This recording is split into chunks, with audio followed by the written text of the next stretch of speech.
Esperasas. My name is Loizou and I'm a family solicitor at the International Family Law Group. Welcome to this new programme on Hellenic TV. It's called The Family Law Show. Over the forthcoming weeks, we're going to be giving our viewers advice on various family law topics. We will be joined in the studio by a number of leading practitioners in this country. We will be giving advice in respect of divorce in England and how the finances are dealt with in England. Also in respect of children work. So if you have a dispute in relation to contact or residence, or you wish to move abroad with your child, again we will be looking at that. We'll also have a separate show that deals with the alternative ways of dealing with disputes, so by avoiding having to go to court. And if you do have to go to court, then again we're going to give some guidance to our viewers on how to deal with cases that have court proceedings. We will also have a show that deals with unmarried couples and the law that applies to them, as well as a number of other topics. This programme is brought to you by the International Family Law Group. We're a niche family law firm based in Covent Garden. We provide family law services to clients both nationally and internationally. I'm an associate at the firm and I deal with most of our Greek and our Cypriot work. Some of you may know me from my work on London Greek Radio. I have a fortnightly radio show where listeners have been calling in for the last couple of years asking questions about family law. I also write for the Barigiagi newspaper, as well as a number of other Greek and Cypriot websites. So moving on to today's programme. Today we're going to be giving an introduction to divorce. In the studio today I'm joined by my colleague Lucy Greenwood. Lucy is a partner at the firm and she specialises in divorce, finance and children work. Lucy's been practising family law for a number of years and is regarded as one of the country's leading specialists. Lucy, welcome to the programme. Hello. So the format of our show is we're going to run through a number of different questions and we're hoping that this will provide our viewers with some good guidance. So if we begin, first of all, Lucy, can anyone divorce in the jurisdiction of England and Wales? You have to have some connection in order to divorce in England and Wales. The most common one is obviously if you live here. That makes it much easier. If you've lived here for at least 6 months, preferably 12 months, then chances are you're going to have the jurisdiction to actually bring divorce proceedings here. There are other situations when you might have jurisdiction based on something called domicile, but it's much more complicated. And if you're not living here and you think you might have a connection sufficient to bring a divorce here in England, then I would recommend you probably go and see a lawyer about it, because that is not quite so straightforward and your claims may be limited as a result of going on that particular ground too. And if you marry abroad, does that mean that you can't divorce in England? It's a very popular misconception, actually, that people that marry abroad have to get divorced abroad. In fact, it's the place where you're living at the time you want to divorce that's probably most significant in terms of where you divorce.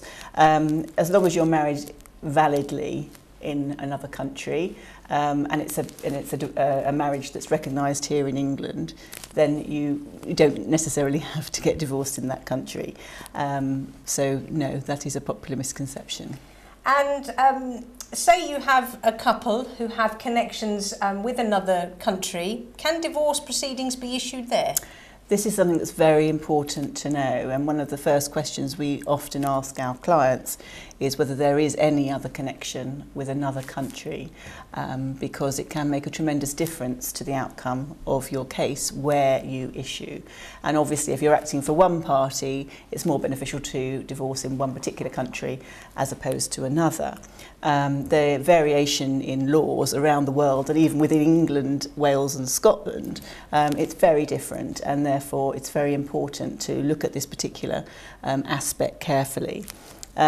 If, for example, there are 2 European countries in place, as there would be obviously with Greece or Cyprus, then it's even more important that you get some advice very quickly, because something called Brussels II exists, and whoever issues first in time in a particular European country means that they seize jurisdiction in that country. If you are outside of Europe, it isn't quite so important in the sense that they haven't definitely lost jurisdiction, but it's more to do with forum convenience and which country is the most convenient to bring the proceedings in based on your connections with that country, where the finances are and that sort of thing. But it can be a very costly procedure. So yes, it's very important to ascertain that. And so that our viewers are aware, one of our shows will be purely looking at the potential outcomes that we have in England. So we'll be touching in more detail on the issues that Lucy's just dealt with. So what happens then, Lucy, if you've got two clients that want to issue in different countries? Well, basically, it's what we call a forum race situation.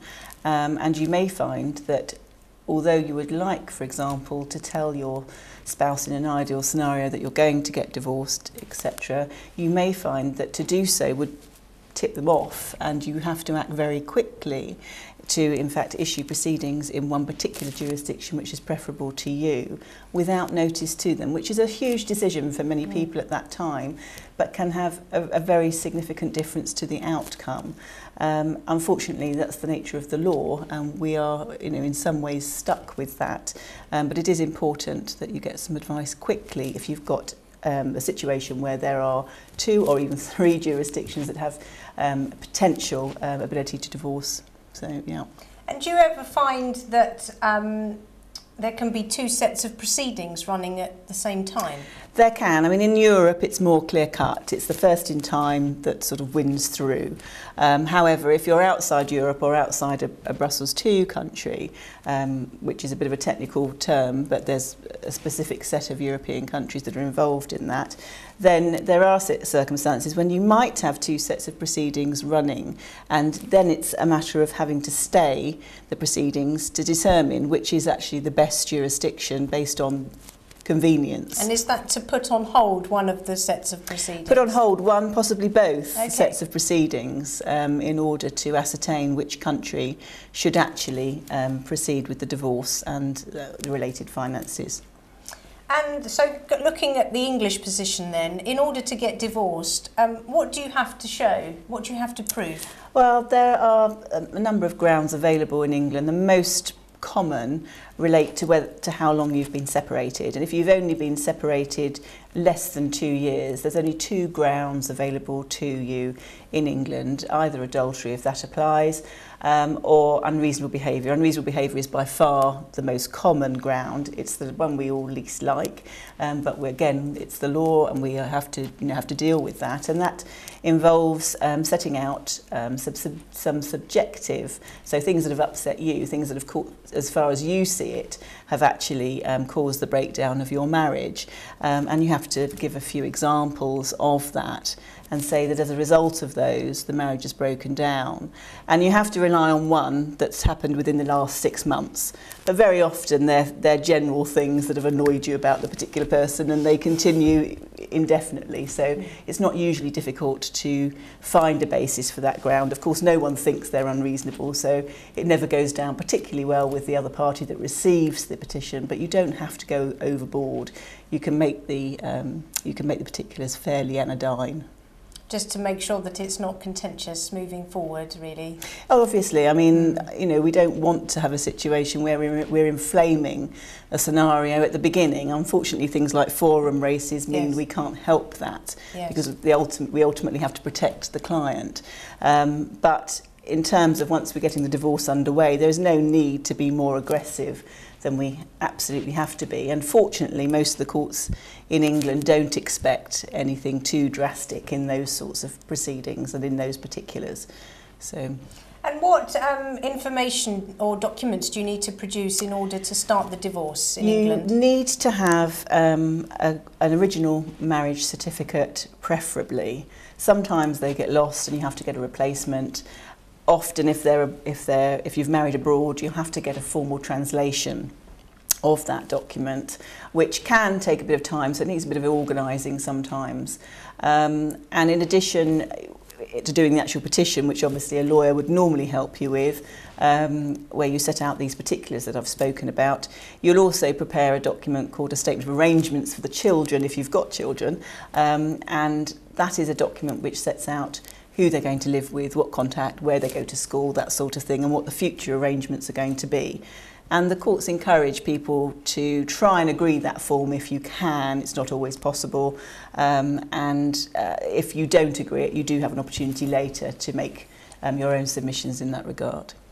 And moving on to sort of touch on children issues, once the divorce proceedings have been issued, do the courts then automatically deal with children matters? No, I think a lot of people think, oh, issuing a divorce means that the court's going to look at the finances, it's going to look at the children matters together. And actually they're all separate applications. You have to issue a divorce process firstly in order to hang the finances on. They used to be called ancillary relief proceedings because they were ancillary to a divorce petition. They're now known as financial remedy proceedings. And children proceedings are wholly separate, and many people don't ever have to go to court on children matters. And in fact, the courts in England and Wales encourage people to try and agree something themselves, and they have a principle of no order on children matters, if at all possible, because they recognise that parents have got to work with these arrangements themselves, and it's much better if they've come up with these solutions themselves. But that's not always possible. And if that's not possible, and you can't work it out through mediation or something like that, then you would have to issue a Children Act application. And there are various orders you can get, which obviously I understand will be covered in another programme. But it covers things like contact and where they live, and whether that you want to stop them being able to go abroad, and that sort of thing. And on average, how long does it take to get divorced? The divorce process itself, if it's undefended, is probably 3-4 months duration. However, if you've got financial matters which need to be agreed, the general consensus is that you shouldn't conclude the divorce, i.e. get decree absolute, until the finances are resolved. Now, obviously, like other things or most of our work, there are situations where it might be more preferable for one to get the decree absolute and not the other. Yes. But in general, the courts support the idea of decree absolute. Is it expensive to get divorced? It is expensive to get divorced. Well, it doesn't need to be. I mean, obviously, the more people cooperate, the more they agree, then the better, and the cheaper it's going to be. If they can't agree things, that's when it becomes more expensive. And so all of this points to trying to sort things out between yourselves or with a third party through alternative methods of resolving matters, rather than going through the court process. But some people just can't do that, and you do end up having to go to court. And obviously, you'll have more advice as to how much that would cost at the time. And sometimes Lucy and I will often get asked by our clients, can we claim some of the divorce costs back? And depending on the ground of divorce that you start the process on, you may be able to claim some of your costs back. So it's important to speak to a lawyer early on to see if you can claim some of those divorce costs back. But we often don't deal with many divorces that are contested. The things that clients will usually disagree on is the finances and how the arrangements for the children should be dealt with. But the divorce itself doesn't tend to be a contentious issue. It's very rare actually to have a defended divorce unless there is a particular, often tactical issue involved in delaying the process slightly. But I think in general terms, people decide, even if they don't like the particulars, they won't defend because they know they want to get divorced, but they'll do so reserving their right to be able to answer the particulars that are put in the petition in another set of proceedings if needs be. So they still have their say at a later date if they need to. They're not admitting those facts, they're just saying, yes, I want a divorce. Yes, okay. And slightly different question, but say you've got a scenario where the couple haven't married and they've lived together. Is the law different? Do they have the same rights as a married couple? They certainly don't have the same rights as a married couple, and it's a very popular misconception again of this common law marital situation. In fact, it's not. There's no such thing as common law husband and wife, and really it is extremely different if you are not married, even if you've got children, although there are other claims that you can bring in respect of a child, particularly for financial matters, if you aren't married. But do see a lawyer in that circumstance.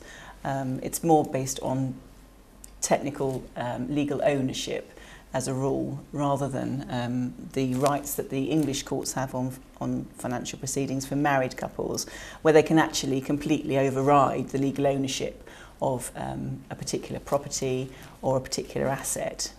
And we're going to have a show purely dedicated to dealing with couples who aren't married and the law that's applied to those cases. So please look out for that one. So just touching briefly on children and how that works within divorce, clients often come in and they say to us, we're really worried about what's going to happen with the children arrangements and you know, when they separate.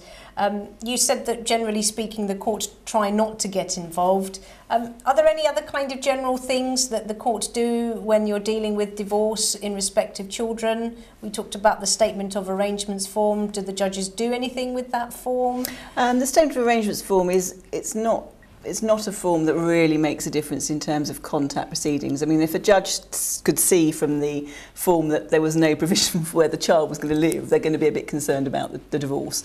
But apart from that, no, it doesn't really have a bearing. It can have a bearing, however, if you continue with a Children Act application, and obviously that form will be part of your evidence, so it's important what's in that form. But no, I mean, the statement of arrangements form is for the purposes of getting a divorce.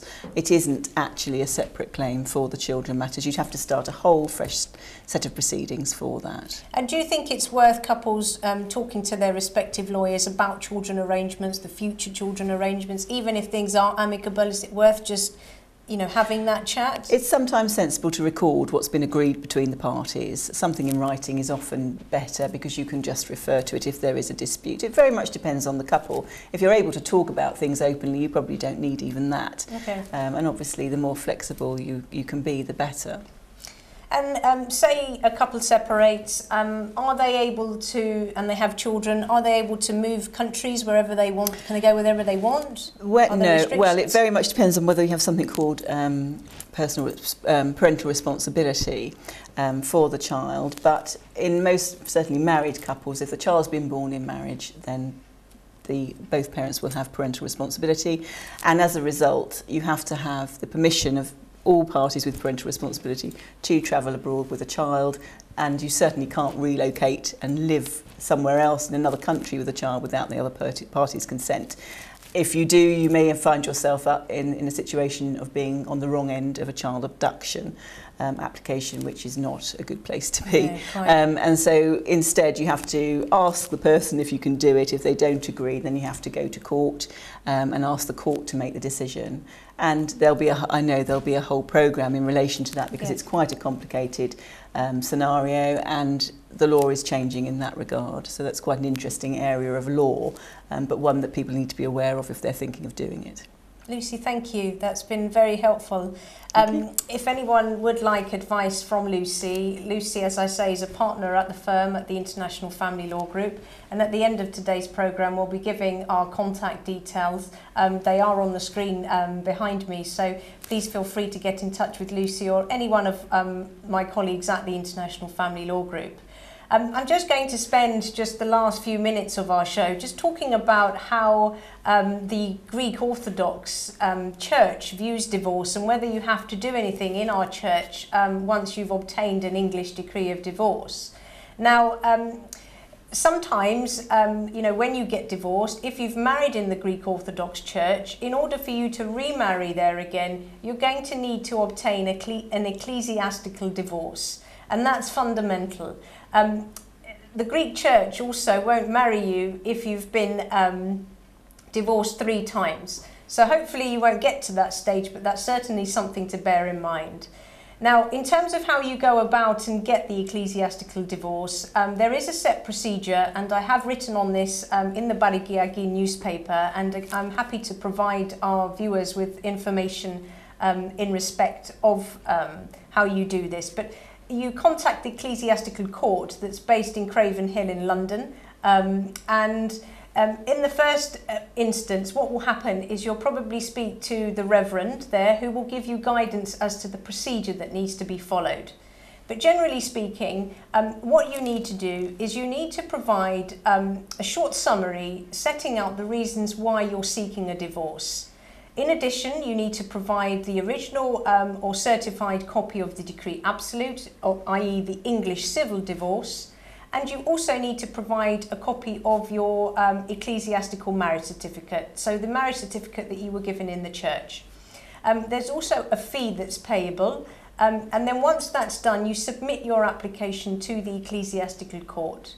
The reverend is then usually in touch, and there's normally a meeting between the reverend and the two spouses, and he will then say to you, look, is there any scope for reconciliation? Do you still want the divorce in the Greek church? Now, generally speaking, by the time you get to the ecclesiastical divorce, there isn't a chance of reconciliation, and therefore it becomes a formality. There aren't usually any problems with the church granting the ecclesiastical divorce. Sometimes, however, you can have the other spouse who isn't willing to cooperate and to attend this meeting at the church. And in that scenario, you can still get divorced through the ecclesiastical court, and that's fine, and it shouldn't cause any problem. But like I say, if you do require any further information on this, please don't hesitate to contact me. So that's the end of our first show, and I hope that our viewers have found it helpful and informative. As I say, Lucy and I both work at the International Family Law Group. Our telephone number there is 0203 178 5668. Please feel free to have a look at our website, www.iflg.uk.com, and we look forward to seeing you again next week for our next show. Καλή νύχτα σας.